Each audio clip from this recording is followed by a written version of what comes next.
En la ola invernal que está atravesando La Guajira ha aumentado la aparición de mosquitos y zancudos y con esto la presencia de la enfermedad del dengue y otros virus como la gripa.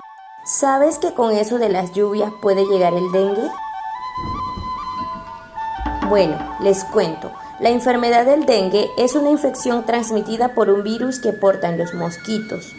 Puede afectar a niños pequeños y adultos. Este mosquito se llama Aedes aegypti y se multiplica donde se estanca el agua. Ese mosquito es de color negro y tiene patitas rayadas.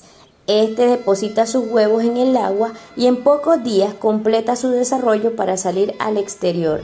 Ellos alcanzan a poner 700 huevos.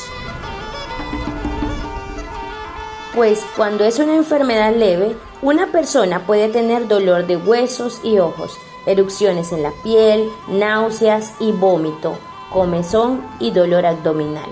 En casos más graves, a ese se le llama dengue hemorrágico y los síntomas son hemorragias, convulsiones, deshidratación severa. Si alguien de tu casa o tú tienes estos síntomas, acude al centro de salud más cercano, sigue las indicaciones de tu médico y toma mucho líquido.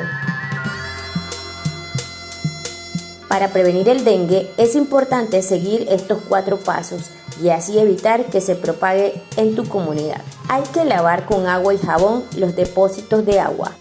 Los recipientes que no se utilizan se deben voltear. Hay que tapar los depósitos de agua. Y por último, trata de eliminar objetos que puedan almacenar agua de lluvia, como llantas, botellas o cacharros. Cuenta esta información a tu familia y tu comunidad. Evita que el dengue se propague. Esta es una campaña de La Guajira es tu casa. Síguenos en nuestras redes sociales, Facebook, YouTube, Instagram.